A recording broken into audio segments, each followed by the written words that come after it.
ओम नमः सिद्धेभ्यः। ओम नमः सिद्धेभ्यः। ओम नमः सिद्धेभ्यः। मंगलम भगवान वीरो मंगलम गौतमो मुनि मंगलम कुंद कुंदाद्यो जैन धर्मोस्तु मंगलम सर्व मंगल मांगल्यम सर्व कल्याणकारकम प्रधानम सर्वधर्माणाम जैनम जयतु शासनम जैनम जयतु शासनम।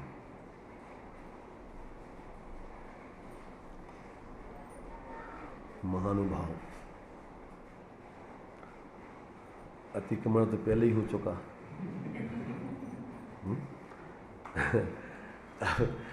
अतिक्रमण के बाद अब आप लोगों को इतना धैर्य है कि अभी अब लगने लगा कि भैया ये तो और अतिक्रमण से भी ज़्यादा हो रहा है। नहीं तो बीच में गुस्सा करके फिर क्या है, आदमी का फूटने लगता है। तो देखिए, अभी सारे विद्वान वर्ग ने आप लोगों से बढ़िया सुंदर सुंदर चर्चाएं की हैं। इसमें अपने लिए देखिए थोड़ा सा हम संक्षिप्त में कुछ सार की बात बताते हैं।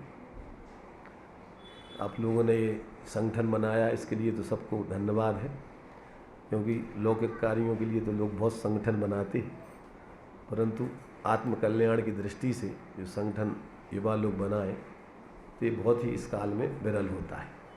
इसलिए इसके लिए तो सब लोग बधाई के पात्र हैं। अब उस संगठन बनाने की सार्थकता कैसे हो, वो अपने लिए थोड़ा ध्यान में रखना चाहिए। तो इसमें देखिए, स्वामी जी 3 वचन बोलते थे धर्म के संबंध में। कौन से? निर्णय कर, नक्की कर, अनुभव कर। ये 3 बातें अपने लिए आत्म कल्याण के लिए बहुत जरूरी हैं, और इस पर ध्यान रख कर के अगर अपन जीवन जिएंगे तो अपन अपने इस भाव में अपना कार्य करके अपने को सफल कर लेंगे। वैसे तो अपन सभी जीव सामान्य रूप से कहा जाता है कि जी त्रिभुवन में जीवन सुख चाहे दुख ते भयवंत। सभी जीव दुख से डरते हैं, दुखी कोई नहीं रहना चाहता है, और सब जीव सुखी होने के लिए ही प्रयत्न कर रहे हैं रात दिन।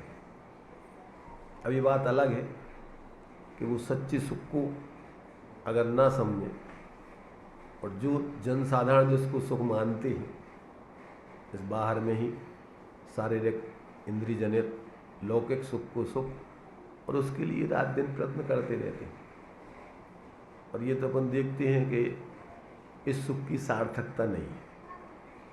ये तो एक औपचारिक है, और आचार्य तो इसको कहते हैं कि सुखाभास है, भ्रम है तुम्हें सुख का।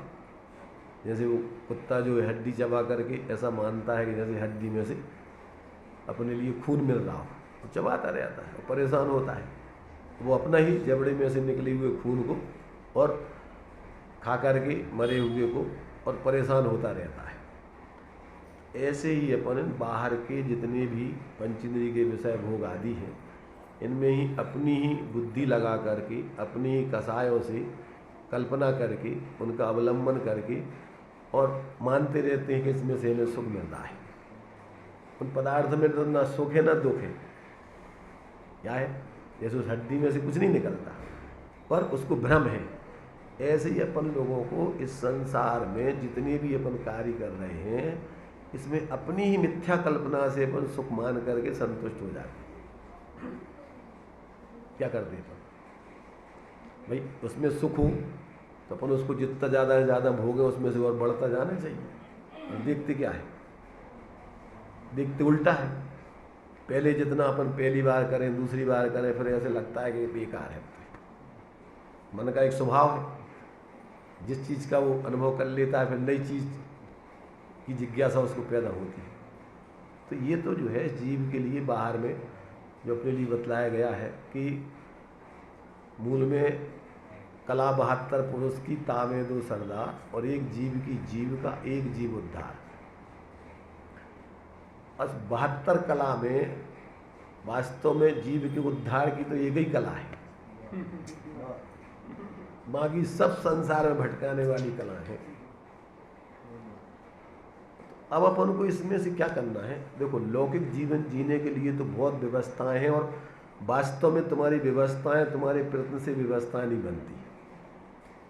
उसमें तो तुम्हारे लिए मूल में अगर विचार किया जाए तो पूर्वकृत कर्म का उदय मूल निमित्त कारण बनता है, तो उसके लिए ज़्यादा प्रयत्न की जरूरत नहीं है।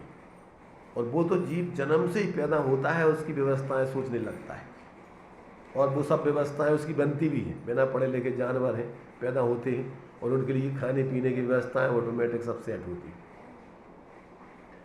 एकमात्र अपने लिए आत्म कल्याण करने की जो कला है, वो कला जीव ने आज तक नहीं सीखी, और उस कला की विधि व्यक्ति सीखे। पहले तो विधि सीखे, और विधि पूर्वक फिर उस विधि से अपना कार्य करे, दो चीज़ें। तो लौकिक में तो अपने लिए इतने विद्यालय हैं, सब लौकिक पेट भरने की कला सिखाने वाले, तो अनेक अनेक प्रकार के कितने कितने जो है आइटमों से आपको जो है पैसे कमाने की और बाहर की व्यवस्थाएं सेट करने की कलाएं सिखाई जाती हैं। और इसके लिए आचार्य कहते हैं कि एक ही कला है, एक वही त्रय काल में परमार्थ को पंथ, और साधे जो परमार्थ को वह व्यवहार संबंध। अब अपन को जितना भी ये आयोजन व्यवहार में होता है, अब उस व्यवहार के आयोजन से अपन उस परमार्थ की कला सीख लें। और मूल में तो अपन को देखो, टोडरमल जी तो इतना कहते हैं कि ज़्यादा पढ़े लिखे होने की भी जरूरत नहीं है आत्मकल्याण करने वालों को। जानवर जैसे जानवर कुछ ज़्यादा बाहर से पढ़े लिखे नहीं है, परंतु मनुष्यों से ज़्यादा असंख्यात और जानवर उस कला में प्रवीणता धारण करके आत्माराधना कर रहे हैं। उन्होंने संक्षेप में 7 तत्वों में से या 9 पदार्थों में से टोडरमल जी ने 4 बिंदु लिए।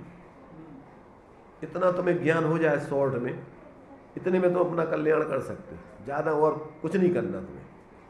इतना समझ में आ जाए कि मेरी सत्ता क्या है, मेरी सत्ता से बाहर की सत्ता क्या है, और फिर हमारे लिए बाहर की सत्ता की तरफ, बाहर की तरफ अपना उपयोग ले जाते हैं, तो उसमें निरंतर अपन को संकल्प विकल्प आकुलता के अलावा कुछ नहीं मिलता। तो बाहर की तरफ जुड़ने से तुम्हें आकुलता महसूस होती है कि नहीं होती, कि उसमें शांति मिलती है? ये महसूस होने लगे तुम्हें ज्ञान में। ज़्यादा शास्त्रीय भाषा नहीं जानते आप, पर आपको जितनी जब चिंता करते हो कोई भी चीज़ की कि ये करना है, ये करना है, तो उसमें आपको कितना टेंशन होता है, आकुलता होती है। ये महसूस होने लगे भैया आकुलता अपने लिए रूप है, दुख का कारण है। तो क्या करो कि जिसमें तुम्हें आकुलता होवे वो काम नहीं करो, उधर से हटो आत्मकल्याण करने के लिए। लोक में तो तुम्हारे लिए सब चीज़ें ये आकुलता पूर्वक ही करना पड़ेगा, उसके बिना संसार के कोई काम नहीं होंगे। पर धर्म के कार्य में अपन को थोड़ा इसका एक बार प्रैक्टिकल करके प्रयोग करके देखेंगे कि अपन को बाहर में जितने भी जुड़ते हैं उसमें अपन को आकुलता होती है। अंतर में अपन को जब ये समझ लिया कि अपना स्वरूप अंदर में कोई शांत निराकुल है, आनंदमय है, जो अपन ने शास्त्रों सब लोग इतना तो रोजिना इतने प्रवचन सुनते, सबको इतना समझ में आ गया कि भैया शांति बाहर में नहीं है, अपनी वास्तविक शांति, आत्मिक शांति अपने अंदर है। अब उसके लिए अंदर के लिए अपन को अंदर देखना पड़ेगा, उधर झांकना पड़ेगा, तो वो शांति अपन को अनुभव में आएगी। उसके लिए आपको समय निकाल करके उसके लिए अभ्यास करना पड़ेगा।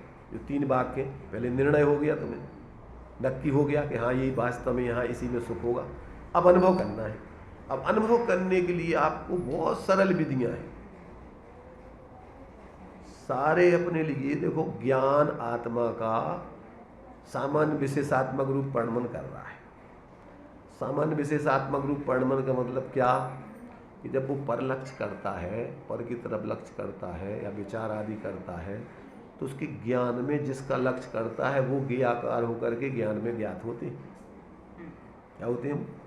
विज्ञान में वो आते नहीं है, ज्ञान उनमें जाता नहीं है, पर ज्ञान की ऐसी एक व्यवस्था है कि वो विशेष रूप से उन ज्ञेयों को जानने, रूप परिणमन करने के लिए उस रूप आकार अपना बनाकर उस रूप को परिवर्तन करता है।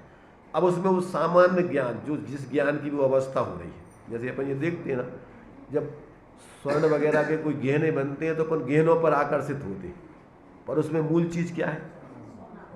मूल चीज़ सोना है। और जब अपन सोना खरीदने जाते हैं तो अपन गहनों को या बाहर के आकारों को गौर करते हैं, उसमें क्या देखते हैं? सोना। ऐसे ही अपने लिए ये ज्ञान के विशेषों में जितने भी अपने लिए बाहर का लक्ष्य करके ज्ञात होते हैं वे ज्ञान के ही विशेष हैं। अब उसमें अपन को सामान्य ज्ञान स्वरूप आत्मा भी व्याप रहा है। युगल जी की पूजन अपन पढ़ते हैं, लोगों को पता हो, तो उसमें ज्ञान की प्रतिपल उठे तरंग झांकता उसमें आत्म राम, आबाल गोपाल सबको सुलभ, और निरंतर वो ही अपनी पर्यायों में व्यापता है। परद्रव्य तो आते ही नहीं, आ सकते भी नहीं। अब क्या होता है कि उसमें व्यक्ति को वो जो आत्मा दिखने चाहिए गुण पर्यायों में, गुण पर्याय व द्रव्यम, उसमें अपना जो द्रव्य व्याप रहा है, अपन उसको उसमें वो नहीं देखते। क्या देखते हैं? ऐसे लगता है जैसे पर आ गए हम अपने ज्ञान, और अपन फिर क्या करते हैं? अपने ही ज्ञान के आकारों में मोह करते हैं, राग करते हैं, द्वेष करते हैं। किस में? पर में नहीं। पर को तो लक्ष्य बनाकर अपने ही ज्ञान में जो विशेष पर के आकार बने हैं उनमें अपन कल्पना कर लेते हैं कि जी मेरा, जी मैं शरीर आदि है, तो उसमें ज्ञान में वो अपन अपने रूप उसी रूप निरंतर जान रहे हैं। स्त्री है तो स्त्री अपने आप को ज्ञान में ले करके मैं स्त्री हूँ। दर्पण में देखती है तो क्या दिखता है उसको? बढ़िया बाल दिखते हैं, चोटी दिखती है, जिसकी जैसी है कटिंग दिखती है, जो सब वो दिखता है उसको। तो क्या मानता है उसे? मैं हूँ ऐसे। और फिर उसी में लगे रहते हैं, संकल्प विकल्प करते, जिसको अपन पढ़ते पूजन में, जिसके श्रृंगारों में मेरा ये महंगा जीवन घुल जाता, अत्यंत असुचि जड़ काया से इस चेतन का। ये कौन से प्रश्न है ये? करते हैं अपन कौन से प्रश्न? क्या जिस समय अपन दर्पण देख रहे हैं तो उस समय अपन को लगता है कि क्या इस जड़ से इस चेतन का क्या नाता है, कि क्यों इसमें जड़ पर झुक झुक जाता चेतन, कि झुक झुक करके अपने स्वभाव की काया को क्यों खंडित कर रहे, क्यों अपनी सहजता को बर्बाद कर रहे? तो ये अपन को एक बार दिमाग में जम जाए कि अपन को कार्य ये करना है। इन सारे ज्ञान में जो विशेष होते हैं इनमें सामान अपना आत्मा व्याप रहा है, और अपन उस आत्मा को न देख करके उन विशेषों में पर को देखते हैं। विशेषों में है तो सामान, क्या है उसमें? अरे उसमें सामान प्रति ज्ञान की प्रतिपल उठे तरंग झांकता उसमें आत्मा व्याप रहा है, पर अपन उसको आज तक अपना लक्ष्य वहाँ गया नहीं, उस तरफ पर झुके नहीं, इसलिए क्या हुआ? आत्मा की अनुभूति से वंचित है। अब आत्मा की अनुभूति करने के लिए क्या करना? क्या करना? कब करना? कब है? नहीं, ये आत्मा की अनुभूति करने के लिए अपने लिए कब टाइम निकलेगा और कैसे करेंगे? है? हर समय आपको जागृत होकर के, आचार्य तो कहते हैं अगर कोई मंद पुरुषार्थी तो ज़्यादा से ज़्यादा 6 महीना अभ्यास करे तो उसको उपलब्धि हो जाएगी। और यहाँ तक कहते हैं अगर नहीं हो तो हम देंगे तुम्हें, हमारे पास आना। जैसे कोई का गारंटेड माल हो ना, तो भैया ले जाओ, तुम 6 महीने खराब हो जाए हम दूसरा दे देंगे, पर ऐसा तो आज तक हुआ नहीं। गारंटी का था। तो मतलब ये है कि ये अगर अपने लिए, देखो अपन ने बार बार अपन शास्त्र पढ़ते रहे उससे मतलब नहीं, एक बार विधि सीख ली कि अपने स्वरूप अनुभव करने की विधि है। अब आपको कहीं नहीं जाना, एक ये प्रयोग करके देखना। अब उसी को बार बार उसी टेक्निक को आप सुनते रहो। अब वो सुनते तो इसलिए रह के भूल जाते हो तो सुनो, और अगर तुम्हारे लिए टेक्निक आ गई तो प्रयोग करना है। जो 3 बातें जो स्वामी जी ने बोली कि निर्णय हो गया, नक्की हो गया, अब क्या करना? जैसे मान लीजिए आपने लड़की की शादी करना है और आपने 50 लड़कियां आपस में देख लीजिए, तो भैया पूछे का निर्णय हो गया क्या? कैसे नक्की भाव? अब कहाँ हो गया निर्णय? भाई इनमें जो है अपन ने चारों तरफ से विचार कर लिया कि ये लड़की ठीक है, ऐसा है वैसा, चारों तरफ से हाँ बस नक्की हो गया। तो अब नक्की होगा तो अब क्या करना? अब और लड़कियां देखना, कहीं और जाना, क्या करना? बस सीधे भावरे पढ़ना और बस शादी करना, और क्या करना? ऐसे ही अपन को ये सुखी होने की कला, अगर अपन ने एक बार देखो, ज्ञान में लौकिक कलाएं भी लब्धि में अपनी सब है, अब प्रैक्टिकल करना है सिर्फ अकेला। और प्रैक्टिकल नहीं करोगे तो कितना ही तुम पढ़ते रहो। जो टोडामल जी साहब ने लिखा ना कि बिना तत्व निर्णय के अर्थात अनुभव के तुम्हारे लिए सम्यक दर्शन नहीं होना है। तत्व निर्णय हो गया सविकल्प दशा में, तो अब निर्विकल्प होकर के अनुभव करना है उसी को। जिस भांति प्रज्ञा छेनी से पर से विभक्त किया, अब उसी भांति प्रज्ञा छेनी से क्या करना है, उसी को ग्रहण करना है वेद करके। तो कला काम तो सरल है, जब इतने बिना पढ़े लिखे जानवर कर लेते हैं तो अपन को क्या समस्या है। तो अपन क्या है, अभी पक्का निर्णय नहीं हुआ इसका मतलब। जगह जगह अगर अपन उस अब आत्मकल्याण करने के लिए अगर अपन फिर से भैया इनसे सुनो उनसे सुनो इनसे, तो अभी तुम्हारे लिए निर्णय नहीं हुआ इसका मतलब। क्या नहीं हुआ, निर्णय हो जाए तो तब तो तुम्हें प्रयोग करना है ना। अब तो उस कितने जनों से सुनोगे तुम। अगर व्यक्ति इसके लिए जैसे अमृत चंद्र आचार्य कहते कि हमने मोह नाश करने के लिए कमर कस ली, और अगर अपन भी ऐसी कमर कस लें, देखो इस उम्र में तो हो सकता है काम, अभी ज्वलोना रोग जरा गए तब तक तो आप कर सकते हो। और बीमारी आ जाएगी तो बीमारी की चिंता में उपयोग भटकता रहेगा, मन लगेगा ही नहीं, शरीर स्वस्थ नहीं होगा तो भी एकाग्रता बनेगी नहीं निचली भूमिका में। हाँ, ये बात अलग है कि जिसको अभ्यस्त हो जाता है तो मुनिराजों के शरीर को जला दो, काट दो, पीट दो, फिर भी क्या होगा कि वे अपने स्वरूप की मस्ती में मस्त रहेंगे, उनको शरीर की तरफ कोई ध्यान नहीं जाएगा। परंतु जिनको अभी अभ्यास नहीं है उनके लिए क्या करना, उनके लिए तो बहुत सावधानी करना पड़ेगी। साइकिल सीख जाए तो मौत के कुएं में भी चलती हैं, डबल चलती हैं, पूरे पावर पे चलती हैं, पर एक्सीडेंट तो नहीं होता। और जिसको सीखना है उसके लिए कहाँ चलाना, एकांत स्थान में भीड़ भाड़ से हट करके बढ़िया शांति से उपयोग को एक क्या करना, अपन को सूक्ष्म करना है। सूक्ष्म करना मतलब पर लक्ष्य से हटाकर सहज होने देना है। और जब ये सहज होने दोगे तो सहज ही तुम्हारा आत्मा तो उसमें व्याप ही रहा था, अब चूंकि वो पर लक्ष्य हो रहा था इसलिए भाषित नहीं हो रहा था। व्याप तो रहा ही है, युगियों के साथ साथ आत्मा भी उसमें व्याप ही रहा है, आ रहा है ज्ञान में। आचार्य कह रहे ज्ञान की पर्याय में वो ही आ रहा है, दूसरे तो आ ही नहीं रहे। उसका तो तुम्हें भ्रम है, और भ्रम से तुम क्या कर रहे हो कि अपने उसको भूले हुए और इसमें निरंतर संकल्प कर रहे हैं, ये मेरा, ये अच्छा, ये बुरा। एक क्षण को भी व्यक्ति क्या नहीं होता, निर्विकल्पता धारण नहीं करता है। तो अपने लिए देखो भाई, जितने ज्ञानी हुए हैं ये विधि बताई, अपन को उनके शब्द नहीं पकड़ना और उनको नहीं पकड़ना। किसको पकड़ना, उनने जिसको बताया पकड़ना, जिसके कारण से वो महापुरुष बनते, उस वो कार्य कर लेना। और वो कर लोगे तुम और उनको भूल भी जाओगे तो सच्चे शिष्य होंगे। भूल नहीं है, बिना भूले तो तुम स्वरूप का अनुभव कर ही नहीं पाओगे।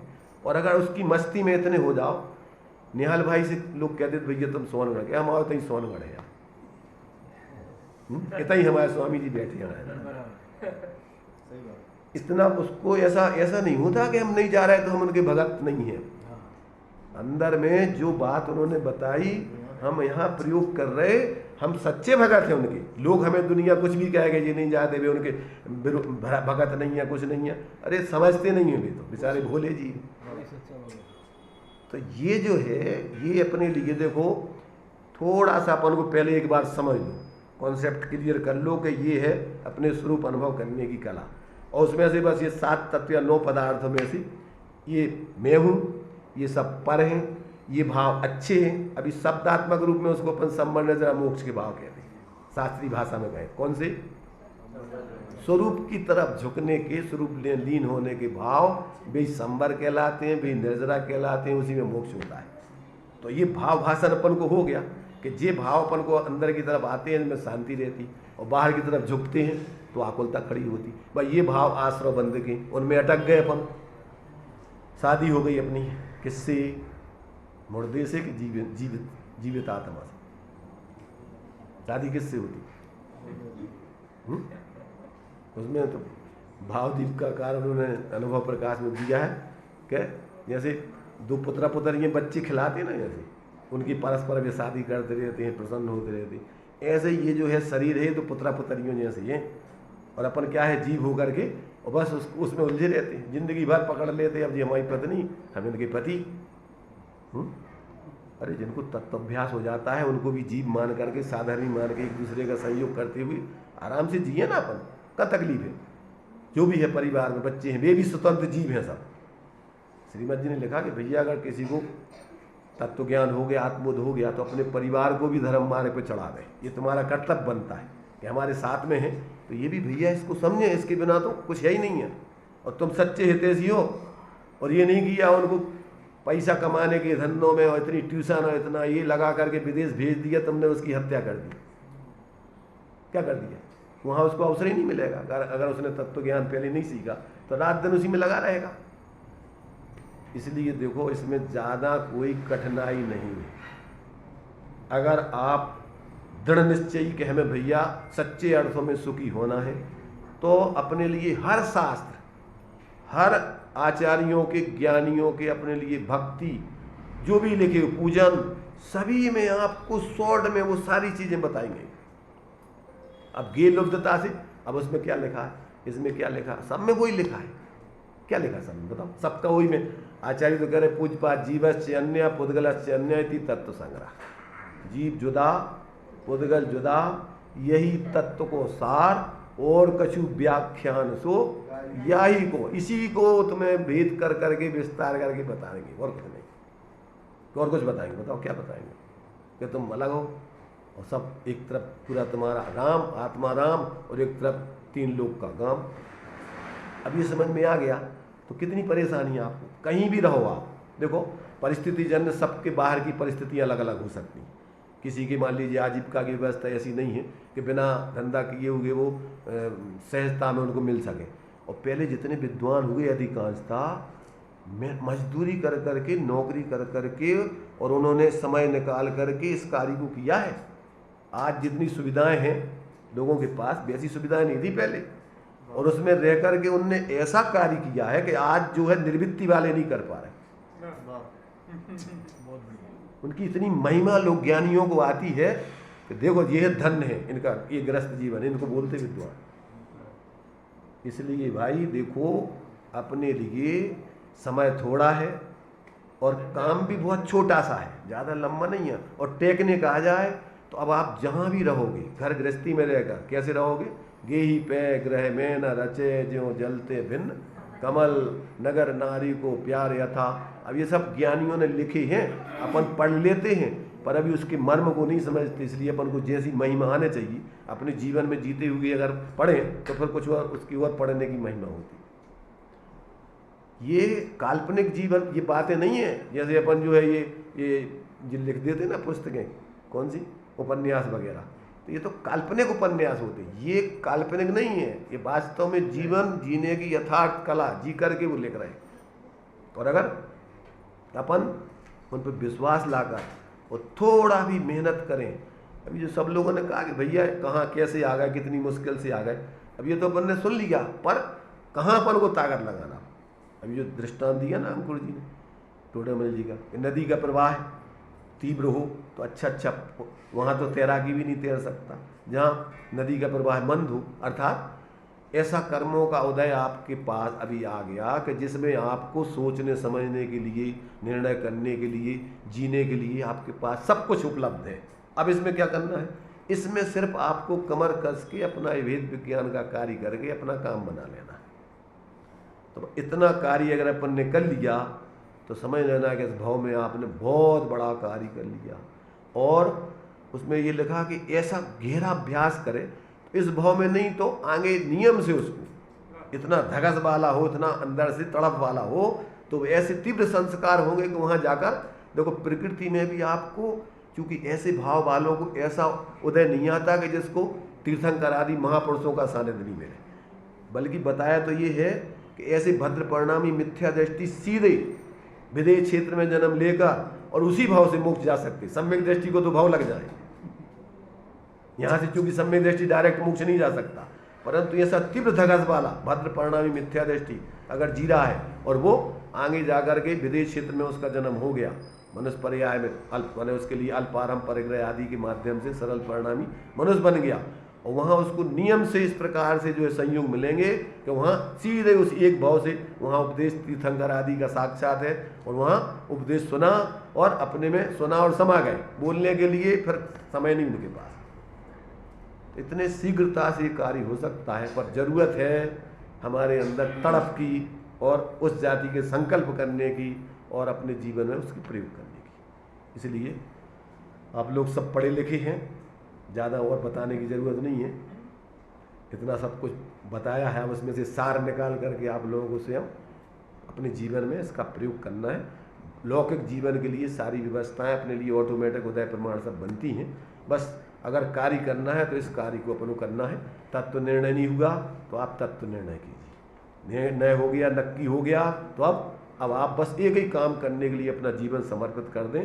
बस इसमें आपका वास्तव में अगर कार्य होगा तब तो सार्थकता है ही, और नहीं होगा तो ये संस्कार आपके लिए आगे बहुत ज़बरदस्त काम करेंगे और बाहर की व्यवस्थाएं भी ऑटोमेटिक सब अनुकूल बनेंगी। इसलिए इतना ही जो है थोड़ा विचार आया कि भाई युवा लोग आए हैं, थोड़ापन भूल दें इतना भी।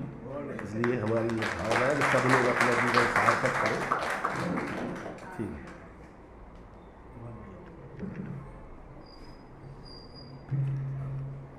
आत्म अनुभव करना रे भाई, आत्म अनुभव करना, और जगत की थोथी बातें और जगत की खोटी बातें तिनके बीच न पड़ना।